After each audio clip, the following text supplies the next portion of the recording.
Welcome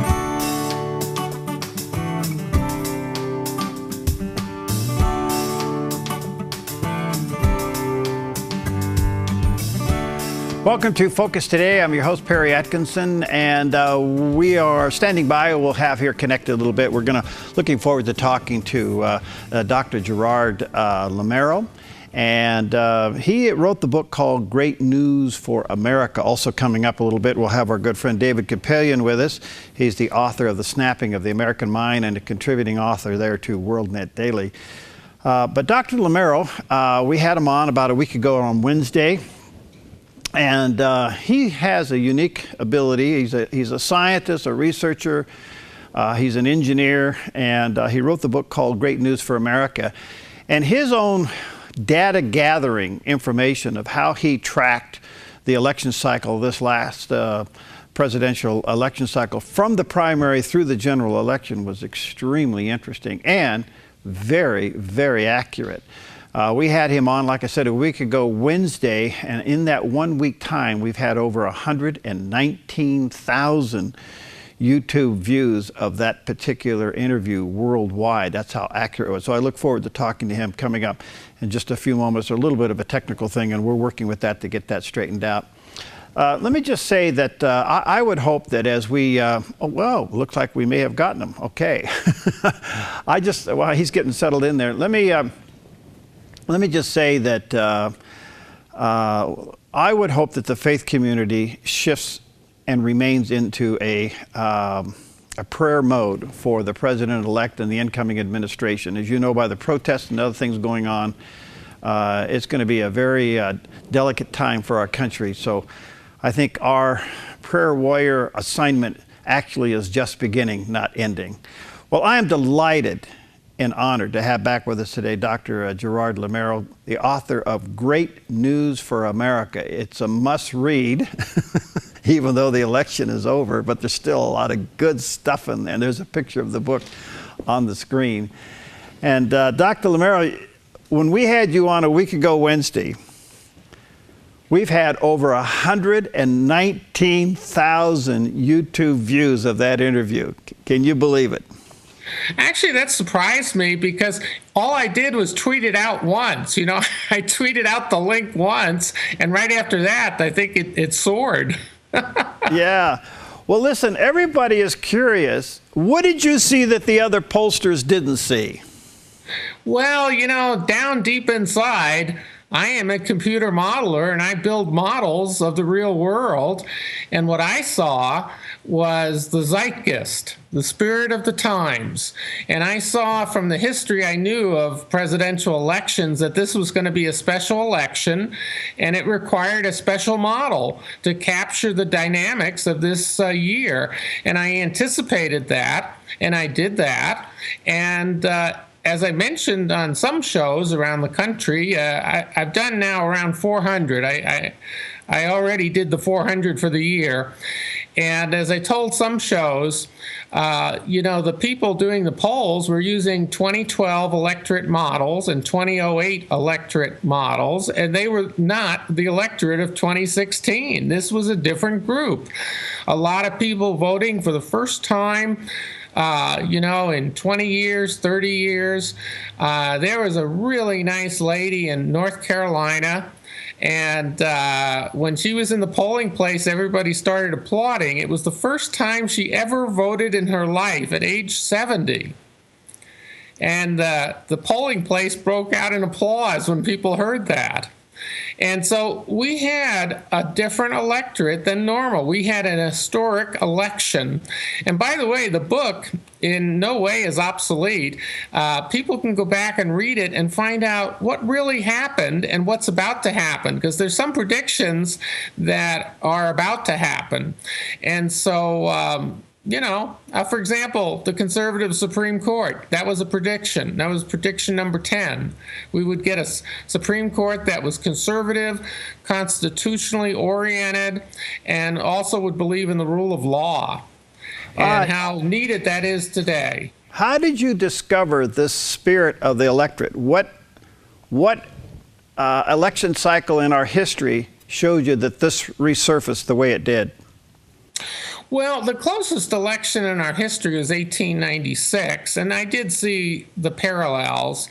But really, in terms of knowing it was going to be different, the reason I went back and researched 240 years of our history was because I sensed something was different, and the way I sensed it was from the numbers. I'm a numbers guy, and I have a kind of a toolkit of mathematical and statistical techniques I can use. And as I always used to joke and like to joke even today, I've never met a differential equation I didn't like. And so I just have a lot of mathematical tools available to me. And looking at the data, I sensed things were going to be different. And then I did the research on the presidential elections going back 240 years to 1789. And I said, oh, wow, there is a pattern, and I see it. And it's going to happen in 2016. By the way, I did this work in 2015. So all the book and the predictions were made last year. And it came out. The goal was to get the book out January 1st before the primaries and the caucuses. And I think we actually launched it about the first, maybe it was the second week of January. All right, so you were spot on. Now, you were saying over 300 in the Electoral College, and I know they stopped counting at about, I think yesterday was 284 or something like that. I don't have the exact number. And a couple of other states haven't come in. Have you seen a final tally? Well, 3 states are officially pending because they were close, but actually they're not that close. Arizona, they're not officially announcing for Trump, but he's got a lead of 4.5%. They've got 95% of the vote in. You know, it's time to call it for Trump. So Michigan is also a little bit closer. They haven't called it for Trump, but he's ahead. And New Hampshire has been on hold because they were like within 1,000 votes. But I will say this, I got 46 out of 50 states correct. Wow. All right. So if those 3 swing Trump, where does that put the electoral? Weren't you saying 317 or something like that? Well, I said 339, but I got 4 states wrong, so that's my error in that. And by the way, I still haven't figured out why they went the way they did. I have to figure that one out. But it turns out New Hampshire, I'm going to give to Hillary Clinton, unless they recount it because it is so close, and they give it to Trump. But right now, I'm giving it to her. If I give it to her, his total will be 306. My prediction was 339, so that means we're talking 33 electoral votes off. But that's because I missed a few states. Okay, so here we go, and you're saying a conservative Supreme Court will come out of this. Yes, absolutely. It's interesting because I saw something yesterday that said that had this been the 2012 election, he would have beat Obama. Yeah, absolutely. Well, if these people turned out in 2012, Romney would have beat Obama too. If Romney got Trump supporters, he would have won. What was it, Dr. Lameiro? What was it that brought the people out? Was there a particular thing? Was it Obamacare? Was it the direction of the country? Was it the trust or the disdain for the establishment? What was it? Well, what as people, and I know you've read the book, and so you might have a little sense of it by the time you finished. What causes historic and critical presidential elections is the electorate is angry, frustrated, and upset with the political parties and the political leadership that's currently in power. The word we use today for that is establishment.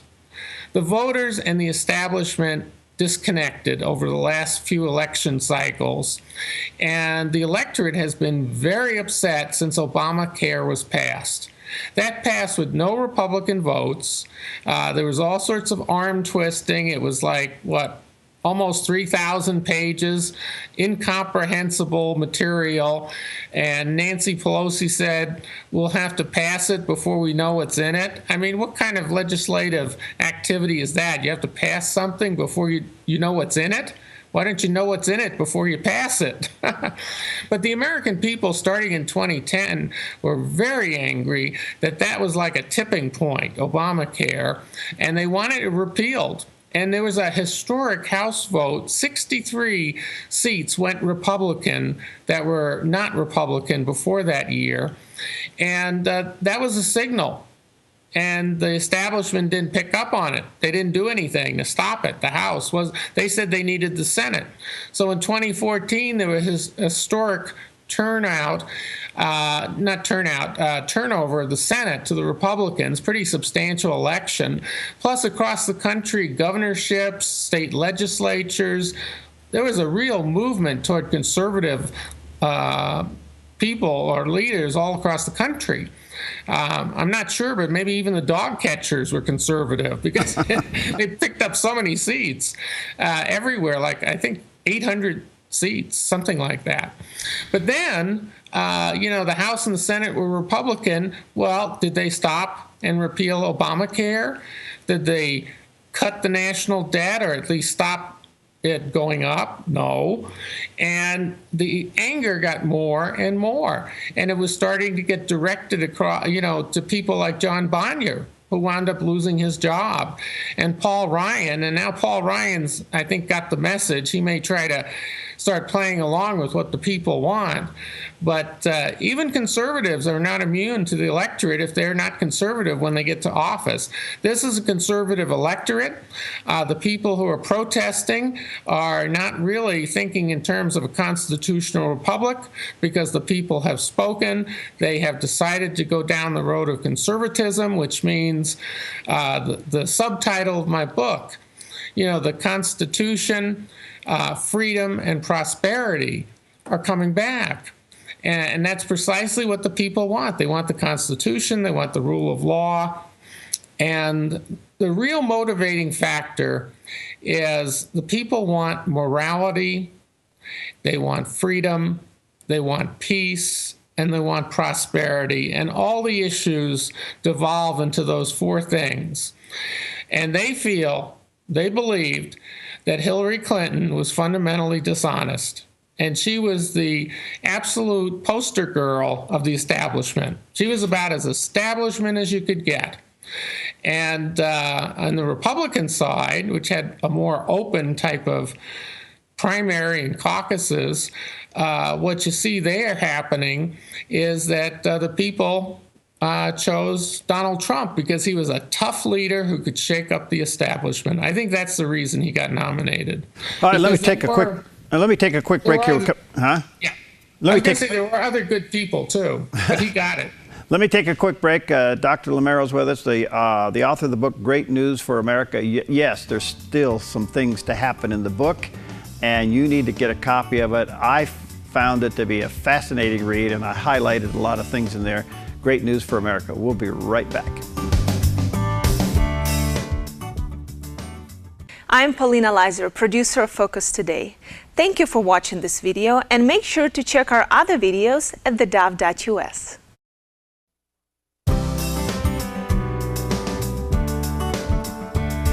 Welcome back to Focus Today, and what a delight to have with us Dr. Gerard Lameiro. He is the author of Great News for America, a must-read book, and there's still some predictions in there that are yet to transpire, but right now he's batting 1,000. Well, he got a couple of states wrong, but given the overall thing, he was spot on. Dr. Lameiro, this pushback by the electorate, does it end with this election, or do you think it's got tails to it? It'll go a couple more cycles.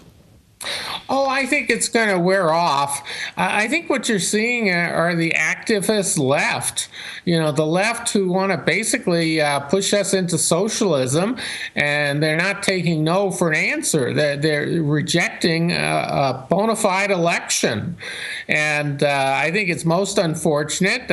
It's ironic because they talk about democracy, but to them, democracy means everybody agreeing with them, and that's simply not going to work in the world. No matter who you are, everybody's not going to agree with you. So I think they're going to protest. But what is their goal? Is it just a protest? I mean, do they expect a bona fide election to be ignored? On what basis do you do that? So I think people will do a little rabble rousing maybe, and that. But I think the laws need to be enforced. There are a number of arrests made. People have to, honor private property. They can't go and destroy people's property and have damage and things. They can certainly, hold up signs. Peaceful protest is a hallmark of American freedom of speech. That's fine. But let's be realistic. This was an election. It was hard fought on both sides, and the American people spoke and gave it to Donald Trump. LA Times and Investment Business Daily were the only IBD. two. Yeah, the only two that were kind of going down the road you were. What were they looking at that the others weren't looking at? Well, LA Times USC basically did kind of their own approach, and they used the same people over and over. They didn't look at, a new set of people every 3 days.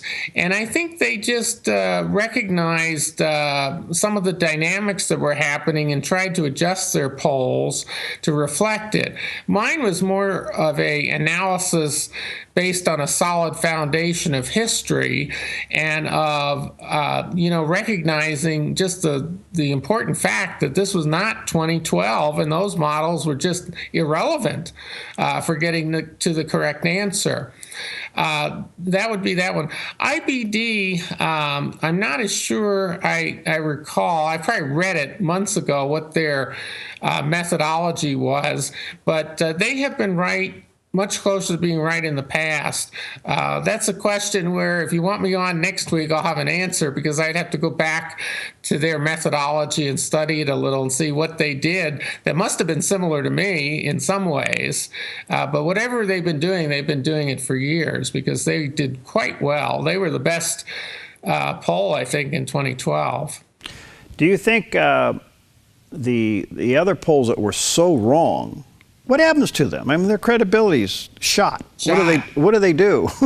Well, Larry Sabato, who is one of those pollsters, was on a radio program yesterday, and he said, garbage in, garbage out. He said, we did something wrong. We don't know what we did wrong, but we're going to have to figure it out. So I'm hoping I'll get a call and get a new consulting project from Larry. Because some people should, want to talk to me, I would think, because if they don't understand what their problem is at this point, they do need help. And I think it just has to do with recognizing, the electorate changes, it's dynamic, and you've got to change the models. You don't use an old model, especially in a historic election where things are much different. I mean, you must admit now, after seeing the election season, this was not a typical election. It was a complete repudiation of Obama's last 8 years. I mean, this is a shocker. And those who survived it, the established Republican that has survived it, what are they in for? The Republicans or the Democrats? Well, primarily the establishment Republican that wasn't up for re-election is still there. What do they do? Well, primarily on the Senate House. They're going to have to join the revolution, if you want to put it in quotes. They're going to have to do what the people want, or they will be out. And it may take a couple cycles to have everyone basically forced out with new people. But the American people are going to win. They always win. And they're going to get the right people in office, even if it takes several more election cycles. In other words, if there's some who don't go along in the next 2 years, next congressional election, you may see some primary battles and some more conservative people get in, as opposed to former establishment people. On the Democratic Party, my prediction, the end of the Democratic Party as we know it will happen with this election. Right now, the Democratic Democratic Party is in total disarray. Obama, I think, was shocked out of his mind. I think Hillary is probably still in a state of shock. And right now, there is no leadership in the Democratic Party. Obama is on his way out the door. Bernie Sanders was rejected by the DNC and by the establishment Democratic Party. Hillary, the Clinton machine, the Clinton Foundation, the Clinton Global Initiative, all those people are out. And in addition to that, they're probably going to be under the investigation of a special prosecutor because Donald Trump has promised to pursue Hillary on a legal basis because, you know, a lot of people, having read the WikiLeaks, thinks there were a lot of funny things. When I say funny, I'm talking about potential indictments, potential legal violations, handling of classified information, pay to play, influence peddling, obstruction of justice. The list is extensive. So I think Hillary is going to be basically under the threat of legal action for quite some time. And if Obama pardons her, that tarnishes his legacy. And it doesn't really help maybe her 20 or 30 staffers who may go to jail for helping her do the things she did. Because don't forget, she wasn't the only one involved in these activities that are suspicious. Well, he can't pardon her ahead. I mean, she's not indicted for anything now, so if they just lay low until the new administration, then they can go after her. Well, I'll tell you, I am not a lawyer. And so I'm not 100% sure, but my understanding, having talked to other people, is that a president can pardon someone for anything they've done, even if it's never been determined it was a crime. Really? So I would guess he'll want to pardon her partly to protect himself because he may be involved as well. Do you think the country, given the spirit of this pushback, would want to see her indicted? There are a lot of people that think that they got away with too much for too long and that it's a case of law and order, and is it a rule of men or a rule of law? And I remember Rudy Giuliani talking with Bill O'Reilly last night on Fox, and Bill O'Reilly said, well, do you want to work together? And he said, oh, yeah, we got to work together. Democrats, we've got to reach out. They've got to reach out. Then he says, so that means you're going to pardon or you're going to forget about Hillary and those potential indictments? And he said, no, he jumped back at that and absolutely said, no, he said, that's law. Those are possible criminal violations. So he took that seriously. Paul Ryan, very much the establishment. How does he survive? Because the incoming Congress could call for his reelection and boot him out. Well, I think what he does is in the next 70 days, give or take until the inauguration, he's going to have to work closely with Trump and get a good, solid working relationship. And he's going to have to, follow the agenda and the leadership of the new president. The president has a mandate. It's a mandate that rejects Obama and his 8 years of socialism. It rejects Obamacare. It rejects the Iran nuclear. It should be a treaty. I want to call it a treaty, but it was an agreement. It should have been a treaty between several nations. And Obama, basically ignored the Constitution on that treaty provision. So I would say that Paul Ryan has to really play ball with Trump. If he doesn't, he'll be gone in a few months. All right. I know your time is short. You're saying we're going to get a conservative court out of this. Any other prediction yet to come to pass? Well, the one about the end of the mainstream media influence on the presidential election has happened. They tried everything in the book, including working directly with the Clinton campaign to defeat Trump. They were defeated. Trump not only defeated Hillary Clinton, he defeated Obama, he defeated socialism, and he defeated the media, the mainstream media. So what happens to the mainstream media now? their business model continues to erode, their readership and viewership continue to decline, and other programs, such as yours, continue to go up. Talk radio is booming. Some of the social media that's more conservative is booming. And what we're going to see is the rise of the new media. Remember, in every critical and historic presidential election, the mainstream media changes. Oh, very good.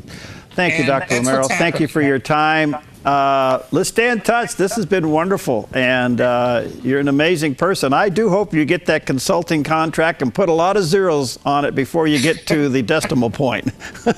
Yeah, well, we'll see. I'm just saying I would think they need some help. Yeah, there you go. God bless you, my friend. Good to see you. God bless you and all your listeners. Thank you. All right, we'll be right back.